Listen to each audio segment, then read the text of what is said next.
사도 바울에 의해 데살로니가에 전해진 복음은 복음의 능력으로 데살로니가 교회가 마케도냐와 아가야 지방에 있는 모든 믿는 자들의 본이 되게 하였습니다.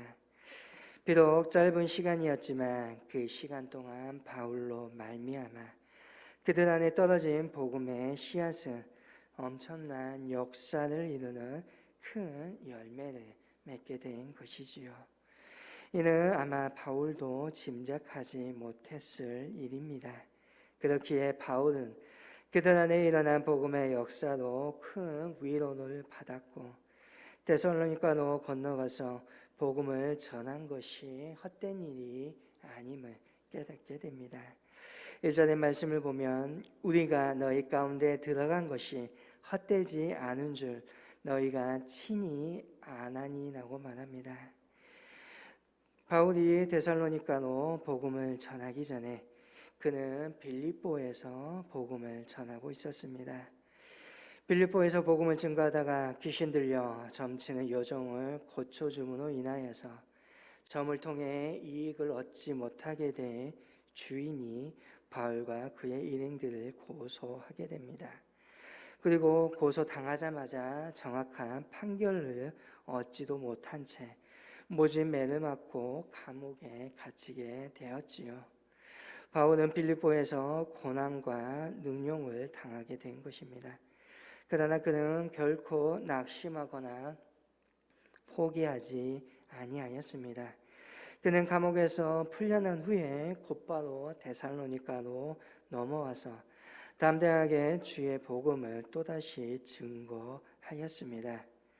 하지만 바울은 또한 데살로니가에서도 고난과 능력이 계속되게 됩니다.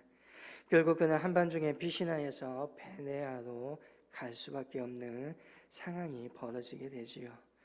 왜 그렇습니까? 복음을 전파하는 것이 악한 영과 싸우는 영적인 전쟁이기 때문입니다. 어찌 보면 하나님의 자녀로서 이 땅에서 살아가고 있는 저와 여러분이 겪고 있는 현실이기도 합니다. 그래서 2절에 우리가 빌립보에서 고난과 능욕을 당하였으나 우리가 하나님을 힘입어 많은 싸움 중에 하나님의 복음을 너희에게 전하였노라라고 말하고 있습니다.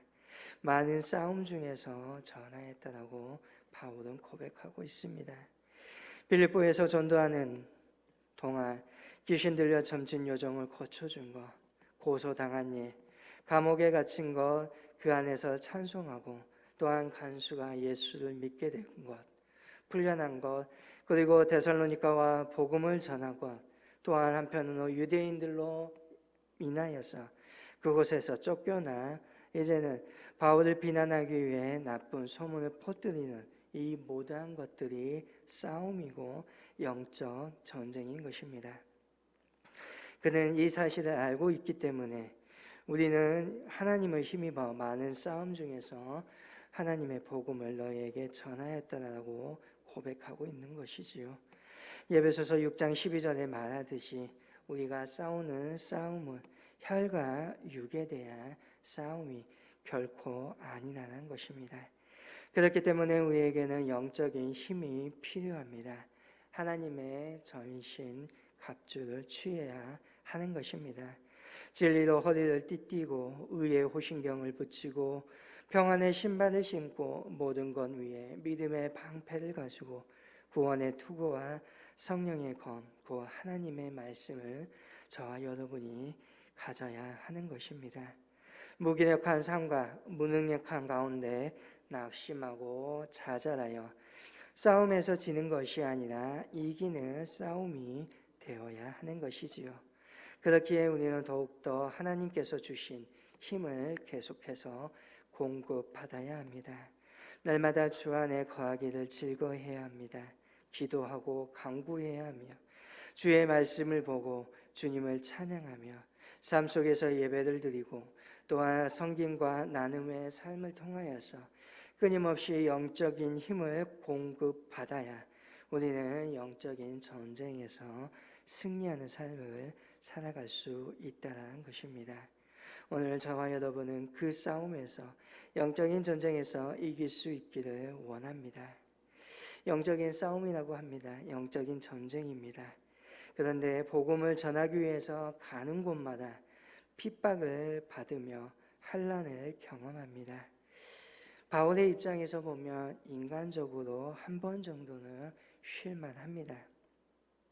그러나 바울은 복음을 전하는 것은 그치지 않습니다. 바울이 이렇게 복음을 전하는 이유는 사전에서 보여줍니다.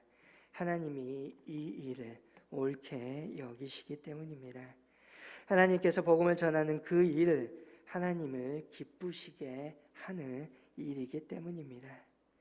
바울은 결코 자기의 명예를 위하여서, 재물에 대한 욕심을 위하여, 때로는 어떤 다른 이유가 있어서 복음을 증거하는 것이 아닙니다.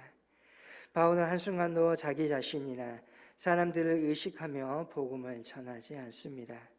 복음을 전하는 것, 하나님의 말씀을 증거하는 일, 그것이 바로 주님께서 가장 원하시는 일이며 오직 하나님께 옳게 여기심을 입어 복음을 위탁받았음을 진리로 확신하였기 때문에 바울은 담대하게 계속해서 복음을 전할 수 있었던 것입니다. 하지만 사람들 중에는 하나님을 기쁘시게 하기보다는 자기의 인기를 도모하는 사람들도 있습니다. 그래서 바울은 복음을 전할 때 아첨하는 말이나 단심에 탈을 쓰지 아니하여 하나님께만 영광을 구하려고 했습니다. 우리의 삶의 목적, 그것은 하나님을 기쁘시게 하는 것입니다. 하나님은 우리들이 하나님의 나라를 확장하도록 보냄을 받았음을 기억해야 합니다. 그렇기에 때로는 포기해야 할 것도 있습니다. 바울은 6절에서 사람에게서 영광을 구하지 아니하였노라라고 말합니다. 복음을 전하는 사람으로, 사도로서 존중받고 그의 권리가 있음을 마땅하지만 복음을 위하여서 그는 그 영광과 그 권리마저도 포기했다는 것입니다. 또한 바울은 유모가 자기 자녀를 기르는 심정으로 데살로니가 교인들을 보살폈습니다. 유모가 위탁받은 남의 아이를 돌보는 심정이 아니라 자기 자신의 친자녀를 양육하듯이 온갖 관심과 심혈을 기울여 그들을 대했다고 합니다. 그리고 데살로니가 교인들을 향하여 뜨거운 사랑과 열정으로 복음을 전파하고 지도합니다. 바울은 목숨을 주기까지도 기뻐하겠다라고 말하고 있습니다.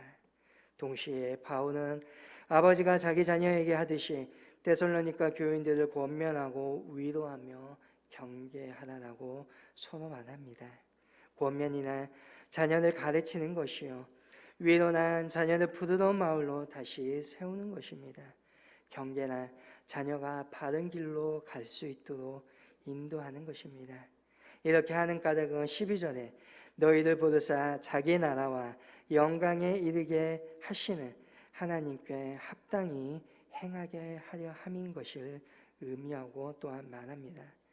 그러므로 어찌 보면 저와 여러분 역시 바울과 같이 주를 위하여서 헌신하며 힘쓸 수 있도록 기도해야 할 것입니다.